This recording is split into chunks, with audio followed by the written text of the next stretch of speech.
Hello, class of 2015. I am so honored to be here today. Dean Khurana, faculty, parents, and most especially graduating students, thank you so much for inviting me. The senior class committee, it's genuinely one of the most exciting things I've ever been asked to do. I have to admit, primarily because I can't deny it, as it was leaked in the WikiLeaks release of the Sony hack, that when I was invited, I replied, and I directly quote my own email, "Wow, this is so nice. I'm gonna need some funny ghostwriters. Any ideas?" This initial response, now blessedly public, was from the knowledge that at my class day, we were lucky enough to have Will Ferrell as class day speaker, and that many of us, hungover or even freshly high, mainly wanted to laugh. So I have to admit that today, even 12 years after graduation, I'm still insecure about my own worthiness. I have to remind myself today, you are here for a reason. Today, I feel much like I did when I came to Harvard Yard as a freshman in 1999, when you guys were, to my continued shock and horror, still in kindergarten. I felt like there had been some mistake, that I wasn't smart enough to be in this company, and that every time I opened my mouth, I would have to prove I wasn't just a dumb actress. So I start with an apology. This won't be very funny. I'm not a comedian, and I didn't get a ghostwriter. But I am here to tell you today, Harvard is giving you all diplomas tomorrow. You are here for a reason.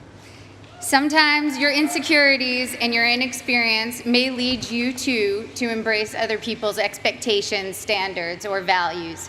But you can harness that inexperience to carve out your own path, one that is free of the burden of knowing how things are supposed to be, a path that is defined by its own particular set of reasons. The other day, I went to an amusement park with my soon-to-be 4-year-old son, and I watched him play arcade games. He was incredibly focused, throwing his ball at the target. Jewish mother that I am, I skipped 20 steps and was already imagining him as a major league player with what his aim and his arm and his concentration. But then I realized that when he won, he was playing to trade in his tickets for the crappy plastic toys. The prize was much more exciting than the game to get it. I, of course, wanted to urge him to take joy in the challenge of the game, the improvement upon practice, the satisfaction of doing something well, and even feeling the accomplishment when achieving the game's goals. But all of these aspects were shaded by the little 10-cent plastic men with sticky, stretchy blue arms that adhere to the walls. That was the prize. In a child's nature, we see many of our own innate tendencies. I saw myself in him, and perhaps you do too. Prizes serve as false idols everywhere. Prestige, wealth, fame, power. You will be exposed to many of these, if not all.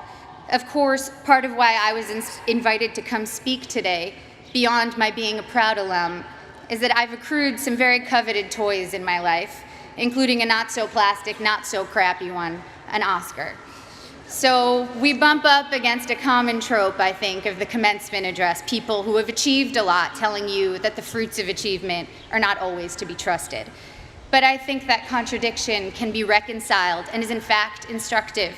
Achievement is wonderful when you know why you're doing it, and when you don't know, it can be a terrible trap. I went to a public high school on Long Island, Syosset High School. Ooh, hello, Syosset. The girls I went to school with had Prada bags and flat-ironed hair, and they spoke with an accent I, who had moved there at age 9 from Connecticut, mimicked to fit in. Florida oranges, chocolate cherries. Since I'm ancient and the internet was just starting when I was in high school, people didn't really pay that much attention to the fact that I was an actress. I was known mainly at school for having a backpack bigger than I was and always having whiteout on my hands, as I hated seeing anything crossed out in my notebooks. I was voted for my senior yearbook most likely to be a contestant on Jeopardy, or code for nerdiest. When I got to Harvard, just after the release of Star Wars Episode 1, I knew I would be starting over in terms of how people viewed me. I feared people would assume I had gotten in just for being famous, and that they would think I was not worthy of the intellectual rigor here. And they would not have been far from the truth. When I came here, I had never written a 10-page paper before. I'm not even sure I'd written a 5-page paper. I was alarmed and intimidated by the calm eyes of fellow students who came here from Dalton or Exeter, who thought that compared to high school, the workload here was easy. I was completely overwhelmed and thought that reading 1,000 pages a week was unimaginable, that writing a 50-page thesis was just something I could never do. I had no idea how to declare my intentions. I couldn't even articulate them to myself. I had been acting since I was 11, but I thought acting was too frivolous and certainly not meaningful. I came from a family of academics and was very concerned with being taken seriously. In contrast to my inability to declare myself, on my first day of orientation freshman year, 5 separate students introduced themselves to me by saying, "I'm going to be president. Remember I told you that." Their names, for the record, were Bernie Sanders, Mark Rubio, Ted Cruz, Barack Obama, and Hillary Clinton. In all seriousness, I believed every one of them. Their bearing and self-confidence alone seemed proof of their prophecy, where I couldn't shake my self-doubt. I got in only because I was famous. This was how others saw me. It was how I saw myself. Driven by these insecurities, I decided that I was going to find something to do at Harvard that was serious and meaningful, that would change the world and make it a better place. At the age of 18, I had already been acting for 7 years and assumed I'd find a more serious and profound path in college. So freshman fall, I decided to take neurobiology and advanced modern Hebrew literature because I was serious and intellectual. Needless to say, I should have failed both. I got B's for your information, and to this day, every Sunday, I burn a small effigy to the pagan gods of great inflation. But as I was fighting my way through Aleph Bet Yehoshua in Hebrew and the different mechanisms of neural response, I saw friends around me writing papers on sailing and pop culture magazines, and professors teaching classes on fairy tales and the Matrix. I realized that seriousness for seriousness' sake was its own kind of trophy, and a dubious one, a pose I sought to counter some half-imagined argument about who I was. There was a reason I was an actor. I love what I do. And I saw from my peers and my mentors that that was not only an acceptable reason, it was the best reason. When I got to my graduation, sitting where you sit today, after 4 years of trying to get excited about something else, I admitted to myself that I couldn't wait to go back and make more films. I wanted to tell stories, to imagine the lives of others, and help others do the same. I had found, or perhaps reclaimed, my reason. You have a prize now, or at least you will tomorrow. The prize is a Harvard degree in your hand, but what is your reason behind it? My Harvard degree represents for me the curiosity and invention that were encouraged here, the friendships I've sustained, the way Professor Graham told me not to describe the way light hit a flower, but rather the shadow that the flower cast, the way Professor Scarry talked about theater as a transformative religious force, how Professor Coslin showed how much of our visual cortex is activated just by imagining. Now granted, these things don't necessarily help me answer the most common questions I'm asked. What designer are you wearing? What's your fitness regime? Any makeup tips? But I have never since been embarrassed to myself ask what I might previously have thought was a stupid question. My Harvard degree and other awards are emblems of the experiences which led me to them. The wood-paneled lecture halls, the colorful fall leaves, the hot vanilla at Toscanini's, reading great novels in overstuffed library chairs, running through dining halls screaming, ooh, ah, city step, city step, city step, city step. Woohoo! It's easy now to romanticize my time here, but I had some very difficult times here too. Some combination of being 19, dealing with my first heartbreak, taking birth control pills that have since been taken off the market for their depressive side effects, and spending too much time missing daylight during winter months led me to some pretty dark moments, particularly during sophomore year. There were several occasions I started crying in meetings with professors, overwhelmed with what I was supposed to pull off when I could barely get myself out of bed in the morning. Moments when I took on the motto for my schoolwork, done, not good. If only I could finish my work, even if it took eating a jumbo pack of Sour Patch Kids to get me through a single 10-page paper. I felt that I had accomplished a great feat. I'd repeat to myself, done, not good.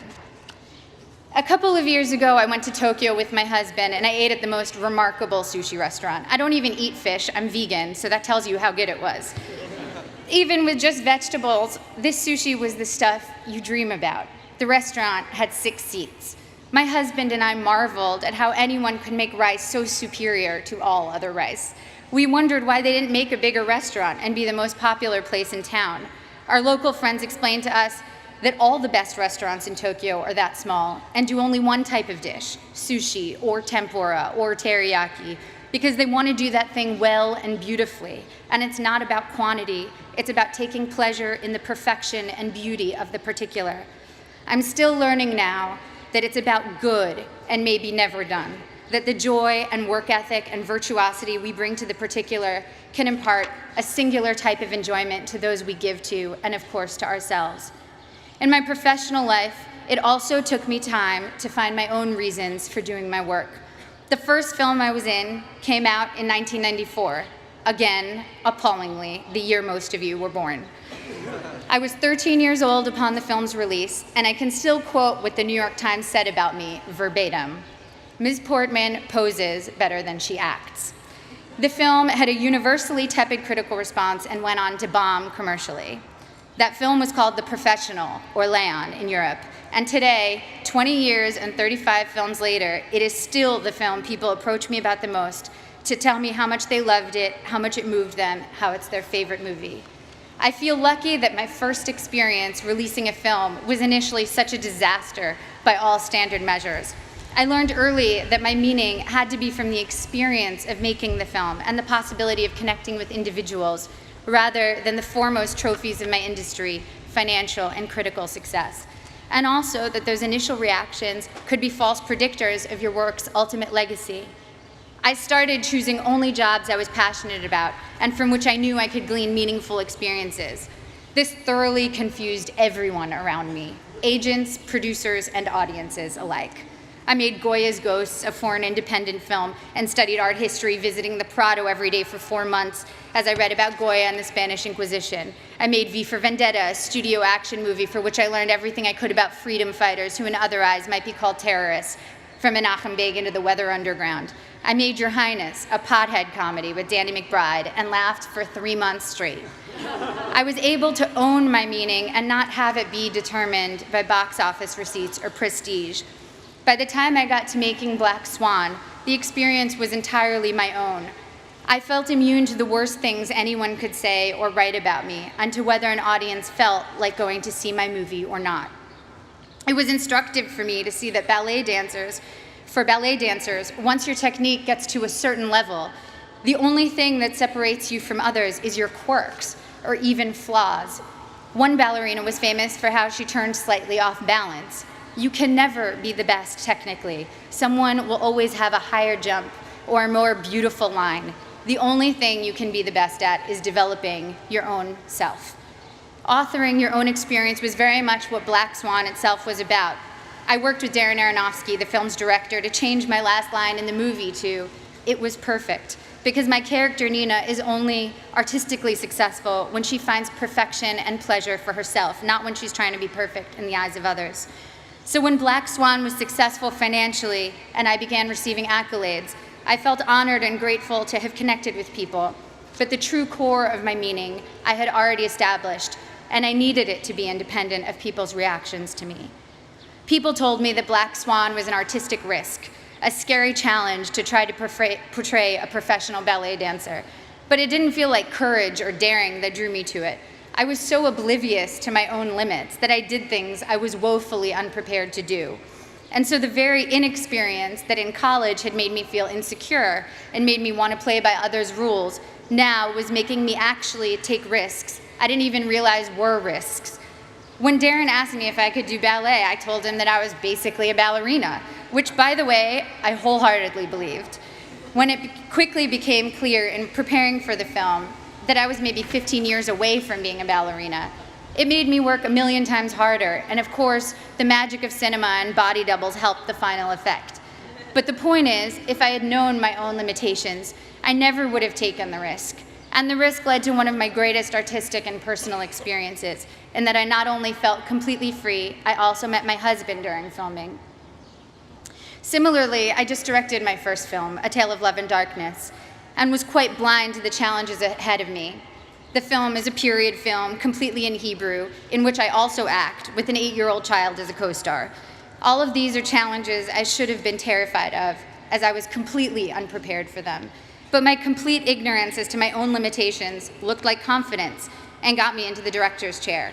Once there, I had to figure it all out, and my belief that I could handle these things, contrary to all evidence of my ability to do so, was half the battle. The other half was very hard work. The experience was the deepest and most meaningful one of my career. Now, clearly, I'm not urging you to go perform heart surgery without the knowledge to do so. Making movies, admittedly, has less drastic consequences than most professions and allows for a lot of effects that make up for mistakes. The thing I'm saying is, make use of the fact that you don't doubt yourself too much right now. As we get older, we get more realistic, and that includes about our own abilities or lack thereof. And that realism does us no favors. People always talk about diving into things you're afraid of. That never worked for me. If I'm afraid, I run away, and I would probably urge my child to do the same. Fear protects us in many ways. What has served me is diving into my own obliviousness, being more confident than I should be, which everyone tends to decry in American kids, and those of us who have been grade inflated and ego inflated. Well, it can be a good thing if it makes you try things you never might have tried. Your inexperience is an asset and will allow you to think in original, unconventional ways. Accept your lack of knowledge and use it as your asset. I know a famous violinist who told me that he can't compose because he knows too many pieces, so when he starts thinking of a note, an existing piece immediately comes to mind. Just starting out, one of your biggest strengths is not knowing how things are supposed to be. You can compose freely because your mind isn't cluttered with too many pieces, and you don't take for granted the way things are. The only way you know how to do things is your own way. You here will all go on to achieve great things. There is no doubt about that. Each time you set out to do something new, your inexperience can either lead you down a path where you will conform to someone else's values, or you can forge your own path, even if you don't realize that's what you're doing. If your reasons are your own, your path, even if it's a strange and clumsy path, will be wholly yours, and you will control the rewards of what you do by making your internal life fulfilling. At the risk of sounding like a Miss America contestant, the most fulfilling things I've experienced have truly been the human interactions. Spending time with women in village banks in Mexico with Finca, a microfinance organization, meeting young women who were the first and only in their communities to attend secondary school in rural Kenya with Free the Children, a group that builds sustainable schools in developing countries, trekking with guerrilla conservationists in Rwanda. It's a cliche because it's true, that helping others ends up helping you more than anyone. Getting out of your own concerns and caring about someone else's life for a while reminds you that you are not the center of the universe, and that in the ways we are generous or not, we can change the course of someone's life. Even at work, the small feats of kindness crew members, directors, fellow actors have shown me have had the most lasting impact. And of course, first and foremost, the center of my world is the love I share with my family and friends. I wish for you that your friends will be with you through it all, as my friends from Harvard have been together since we graduated. My friends from school are still very close. We have nursed each other through heartaches and danced at each other's weddings. We've held each other at funerals and rocked each other's new babies. We've worked together on projects, helped each other get jobs, and thrown parties for when we've quit bad ones. And now our children are creating a second generation of friendship as we look at them toddling together, haggard and disheveled working parents that we are. Grab the good people around you, don't let them go. The biggest asset this school offers you is a group of peers that will be both your family and your school for life. I remember always being pissed at the spring here in Cambridge, tricking us into remembering a sunny yard full of laughing frisbee throwers after 8 months of dark, frigid library dwelling. It was like the school had managed to turn on the good weather as a last memory we should keep in mind that would make us want to come back. But as I get farther away from my years here, I know that the power of this school is much deeper than weather control. It changed the very questions I was asking. To quote one of my favorite thinkers, Abraham Joshua Heschel, To be or not to be is not the question. The vital question is how to be and how not to be. Thank you.